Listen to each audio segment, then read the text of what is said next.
بس اس کا simultaneous contrast ہے کہ اگر کسی مرد نے بھی کسی عورت کو ناحق طلاق دی تو اس کے اوپر بھی یہ وعید فٹ ہوگی۔ صحیح مسلم میں حدیث ہے کہ کوئی شخص اپنی بیوی سے بغض نہ رکھے، اگر تمہیں اس کی کچھ عادتیں ناپسندیدہ ہیں تو اس کی کچھ عادتیں اچھی بھی ہوں گی۔ میں سمجھتا ہوں کہ دنیا کی ہر عورت میں جو بیوی ہے ایک عادت ایسی ہے جو مردوں میں بڑی کم ہوتی ہے، اور وہ یہ ہے کہ عورت کا غصہ بڑی جلدی ٹھنڈا ہو جاتا ہے۔ سیفٹی والو ہے اللہ نے اس کے اندر رکھا ہے۔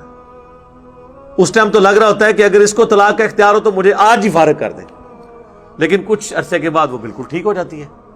یہ اس کی نیچر ہے۔ یہ اتنی بڑی خوبی ہے جو مرد کے اندر بہت کم پائی جاتی ہے۔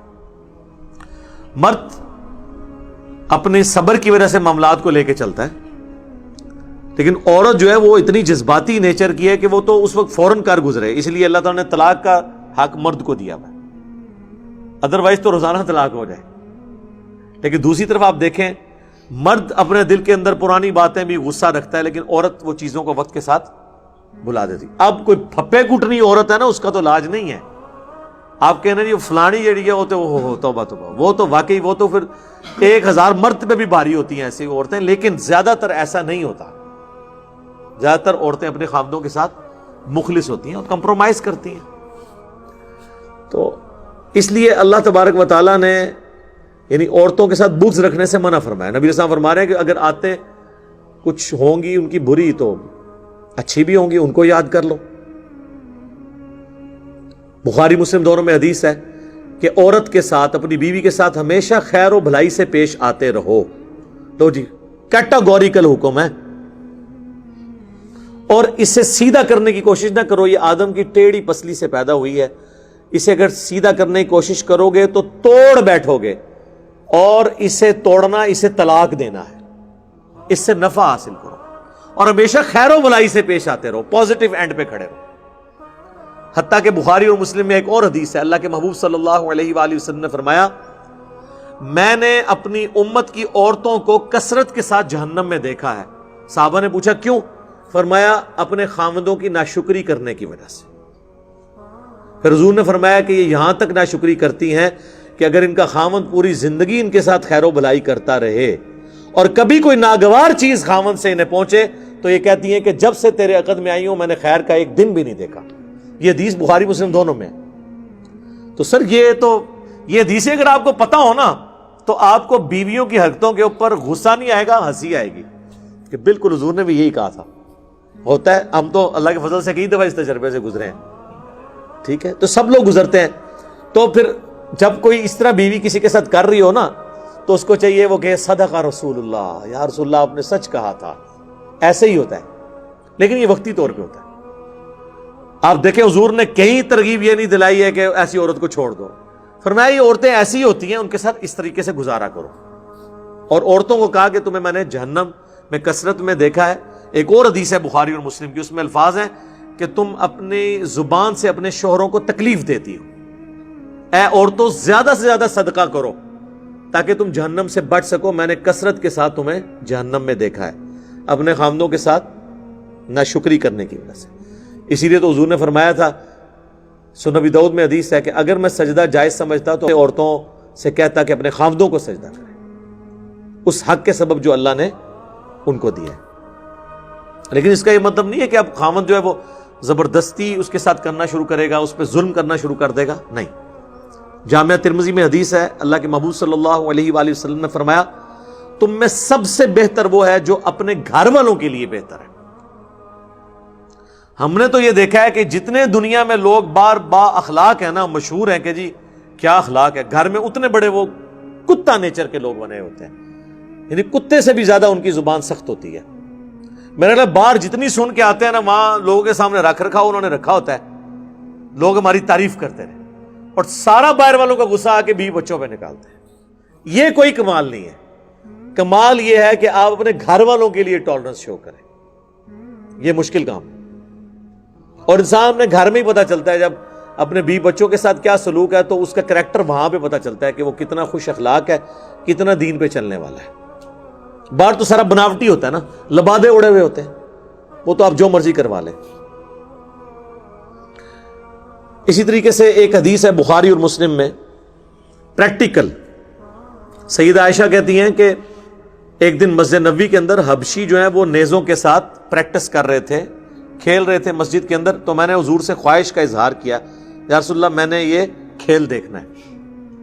تو حضور علیہ السلام میرے سامنے کھڑے ہوئے تو میں ان کے پیچھے پردے میں کھڑی ہو گئی، یعنی حضور کو اوٹ بناتے ہوئے، اور میں حبشیوں کے اس کھیل کو دیکھنا شروع ہو گئی۔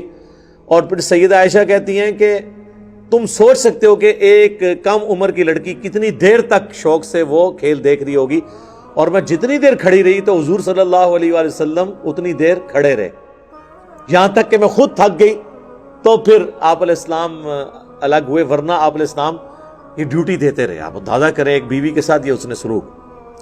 پھر سنن نبی داؤد میں حدیث ہے، نبی علیہ السلام نے سیدہ عائشہ سے ایک دفعہ کہا کہ دوڑ لگاتے ہیں، تو حضرت عائشہ آگے نکل گئی، حضور پیچھے رہ گئے۔ پھر سیدہ عائشہ کہتی ہیں کافی عرصے کے بعد حضور نے کہا کہ آج پھر دوڑ نہ لگائیں، اور پھر وہ کہتی ہیں میں اس وقت تھوڑی فربا ہو چکی تھی، بلکی ہو چکی تھی، میرا وزن بڑھ چکا تھا، تو حضور مجھ سے آگے نکل گئے اور میں پیچھے رہ گئی۔ تو حضور نے فرمایا یہ اس وقت کا بدلہ اتر گیا۔ اس وقت بھی حضور کی شفقت ہی تھی، حضور سے آگے کون نکل سکتا تھا صلی اللہ علیہ وآلہ وسلم۔ اس سے آپ اندازہ لگائیں کہ نبی علیہ السلام یعنی 50-60 سال کی عمر میں بھی کتنے ایکٹیو اور کتنا اپنے وزن کو کنٹرول کیا ہوا تھا۔ لیکن مولویوں کو آپ دیکھیں ان کی توندیں، ان سے پوچھیں یہ تم لوگوں نے داڑھی میں اور پگڑی میں تو حضور کی سنت میں عمل کیا ہوا ہے، یہ پیٹ کس کی سنت ہے؟ بنو امیہ کی۔ بس اتنا ہی میں کہوں گا، باقی ان کو پتہ چل جائے گا کیا کہہ رہے ہیں۔ بخاری مسلم دونوں میں حدیث ہے سب سے بہتر زمانہ میرا، پھر میرے صحابہ کا، پھر ان کا جو ان کو دیکھے، پھر ان کا جو ان کو دیکھے، صحابہ تابعین تبع تابعین۔ اس کے بعد جھوٹے لوگ پیدا ہوں گے، امانت میں خیانت کریں گے اور موٹاپے کو پسند کریں گے، بیٹھ کے وظیفے لگے ہوں گے، بیٹھ کے کھائیں گے اور اتنے تو ان کے پیٹ نکلے ہوں گے، موٹاپے کو پسند کریں گے۔ مراد نہیں ہے کہ ان کو موٹے لوگ اچھے لگیں، مراد یہ ہے کہ خود موٹے ہوں گے۔ تو خود موٹا تو ہوتا ہے کھانے سے۔ یہ جو لوگ کہتے ہیں نا میں اینا جا کھانا پر کیا کرنا، وزن نہیں کٹتا، جھوٹ مار دینے، کھاتے ہیں وہ زیادہ، کھانا چھوڑیں تو وزن آپ کا واپس آ جائے گا۔ تو موٹاپے کو پسند کریں گے، اور یہ آپ علماء دیکھ لیں، ان کا پورا کا پورا دین سفید کپڑوں میں، ٹخنوں سے شلوار اوپر کرنے میں، پگڑی باندھنے میں، داڑھیوں کی لمبائی میں، زلفیں رکھنے میں، تسبیح پکڑنے میں۔ ان کو کبھی پوچھیں کہ آپ کہتے ہیں نا سنت کے مطابق گیٹ اپ اڈاپٹ کرنا ہے، تو سنت کے مطابق پیٹ نہیں رکھنا۔ نبی علیہ السلام کا تو پیٹ نکلا ہوا نہیں تھا، اور آپ تو اس چیز کو ناپسند فرماتے تھے۔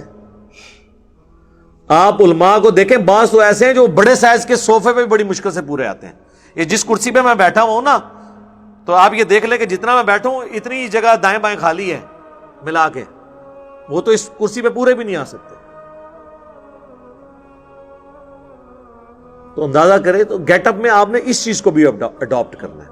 بہرحال میں نے یہ ساری اس سے جو ریلیٹڈ چیزیں تھیں وہ بتا دی ہیں کہ بیویوں کے ساتھ اس نے سلوک کرنا ہے، اور اگر خدا نہ خواستہ کبھی کوئی ورسٹ کیس آئے، وہ تو یہاں تک بھی آیا ہے قرآن حکیم میں کہ ایک حکم جو ہے وہ بیوی کی طرف سے اور ایک حکم خامد کی طرف سے بیٹھے گا، یعنی دونوں طرف سے ایک بڑا بیٹھے اور ان کے درمیان صلح صفائی کی کوشش کریں۔ اسلام آخری درجے تک کہتا ہے کہ میاں بیوی کا آپس میں ریلیشن شپ ٹوٹے نہ، لیکن اگر ٹوٹے گا تو یہ کوئی اتنی بڑی گالی نہیں ہے کہ زندگی کسی کی برباد ہو گئی۔ اگلے زمانوں میں گالی اس کو مانا بھی نہیں جاتا تھا۔ سیدہ اسماء بنت عمیس، یہ کن کی بیوی تھی؟ سیدنا جعفر طیار کی، جو غزوہ موتا میں شہید ہوئے تھے، صحیح بخاری میں آتا ہے، یہ ان کی بیوی تھی۔ وہ غزوہ موتا میں شہید ہوئے تو حضرت ابوبکر صدیق نے شادی کر لی ان سے۔ حضرت جعفر حضرت علی کے بھائی تھے، یہ حضرت علی کی بھابھی لگتی تھی۔ تو جعفر شہید ہوئے تو حضرت ابوبکر نے شادی کر لی۔ بخاری مسلم میں آتا ہے کہ جس سال حضور نے حج کیا اس سال ان سے محمد بن ابی بکر پیدا ہوئے۔ محمد بن ابی بکر حضرت ابوبکر صدیق کے بیٹے، اور ان کی والدہ کون؟ اسماء بنت عمیس، وہ پیدا ہوئے۔ پھر جب حضرت ابوبکر صدیق فوت ہو گئے تو حضرت علی نے ان سے شادی کر لی۔ اسما بنت امیس سے، اور پھر محمد بن ابی بکر کی پرورش حضرت علی نے کی، اسی لیے جنگ جمل میں حضرت علی کی طرف تھے حضرت محمد بن ابی بکر، بیٹے حضرت بکر کے تھے، لیکن پرورش چونکہ ان کی والدہ نے ان کے ساتھ نکاح کر لیا تھا۔ تو آپ دیکھیں اس زمانے میں اس چیز کو کوئی عیب نہیں سمجھا جاتا تھا۔ حضور علیہ السلام کی بھی ایک بیوی ہے جو کنواری ہے، سیدہ عائشہ، باقی ساری آپ کی بیویاں 10 بیویاں ان کے علاوہ ٹوٹل 11 اور ایک وقت میں 9، وہ سب کی سب یا طلاق یافتہ ہیں یا بیوہ ہیں، کنواری کوئی بھی نہیں۔ پہلی شادی انسان کی سب سے 4ویں شادی ہوتی ہے نا، وہ بھی ایک بیوہ عورت ہے، اور ان کی زندگی میں حضور نے دوسری شادی بھی نہیں کی، 24 سال تک کوئی دوسری شادی نہیں کی۔ یہ آپ کی جتنی شادیاں ہیں نا، یہ آخری 8-10 سال کی ہیں، اس سے پہلے آپ کی ایک ہی شادی ہے۔ تو اللہ تبارک و تعالیٰ نے خاندانی نظام کو مضبوط کرنے کے لیے اس چیز کے اوپر زور دیا ہے کہ طلاق نہ ہو، لیکن اگر ہو جاتی ہے تو پھر خوش اسلوبی کے ساتھ معاملات کو لے کے چلیں، اللہ تعالیٰ کوئی بہتر راہ نکال دے گا۔ اسی کو سپورٹیو حدیث ہے صحیح مسلم میں، ام سلمہ سلام اللہ علیہا کہتی ہیں کہ جب ابو سلمہ میرے خامند فوت ہوئے تو میں بڑی دکھی تھی، لیکن حضور نے ایک دعا سکھائی تھی، وہ میں نے پڑھ لی، انا للہ و انا الیہ راجعون۔ یہ تو سورۃ البقرہ میں بھی حصہ آتا ہے، ہم بھی اللہ کی طرف سے ہیں، ہمیں بھی اللہ کی طرف لوٹ کے جانا ہے، لہٰذا جو تکلیف آئی وہ بھی الٹیمیٹلی جب ہم نے بھی اللہ کے پاس پہنچ جانا ہے تو کوئی تکلیف آئے گی تو وہ بھی اینڈ ہو جائے گی، انسان نے خود بھی اینڈ ہو جانا ہے۔ اللہم اجرنی فی مصیبتی واخلف لی خیرا منہا، اے اللہ اس مصیبت میں مجھے بہتر اجر عطا فرما، اور واخلف لی خیرا منہا، اور میرے لیے اس سے بہتر کوئی اس کا نعم البدل مقرر فرما دے۔ تو کہتی ہے میں نے حضور سے سنا تھا جو یہ دعا پڑھ لے گا نا، تو جب اسے کوئی تکلیف آئے گی نا تو اس تکلیف میں سے اللہ تعالیٰ اس کے لیے کوئی بہتر خیر نکال دے گا۔ میں دل میں پھر سوچتی تھی کہ ابو سلمہ سے بہتر خامند مجھے کیسے مل سکتا ہے، دعا تو میں نے پڑھ لی ہے۔ پھر کہتی ہیں جب عدت میری پوری ہوئی تو حضور صلی اللہ علیہ وآلہ وسلم نے پیغام نکاح بھیج دیا، تو میں نے کہا واقعی اللہ تعالیٰ نے مجھے بہتر نعم البدل عطا فرما دیا۔ ام سلمہ پھر ام المومنین بنی، اور حضور کی بیویوں میں سب سے آخر میں یہ فوت ہوئی ہیں۔ واقعہ کربلا کے بھی 2 سال کے بعد یہ فوت ہوئی ہیں، 63 ہجری کے اندر، یعنی نبی علیہ السلام کے بعد یہ آلموسٹ 52 سال تک زندہ رہی ہیں ام سلمہ سلام اللہ علیہا۔ تو یہ دعا بھی ضرور یاد کریں، جب بھی کوئی تکلیف کوئی چھوٹی بڑی آئے، انا للہ و انا الیہ راجعون، اللہم اجرنی فی مصیبتی واخلف لی خیرا منہا۔ تو انشاءاللہ تعالی اللہ تعالیٰ اس کا بہتر کوئی اجر کوئی نعم البدل عطا فرما دے گا انشاءاللہ تعالیٰ۔ اور میں نے تو اپنی زندگی میں پریکٹیکلی اس دعا کو کئی دفعہ چیک کیا ہے کہ اللہ تعالیٰ بہتری عطا فرما دیتا ہے۔ تو انسان اللہ کے ساتھ جڑا رہے تو انشاءاللہ خیر ہی خیر ہے انشاءاللہ تعالی۔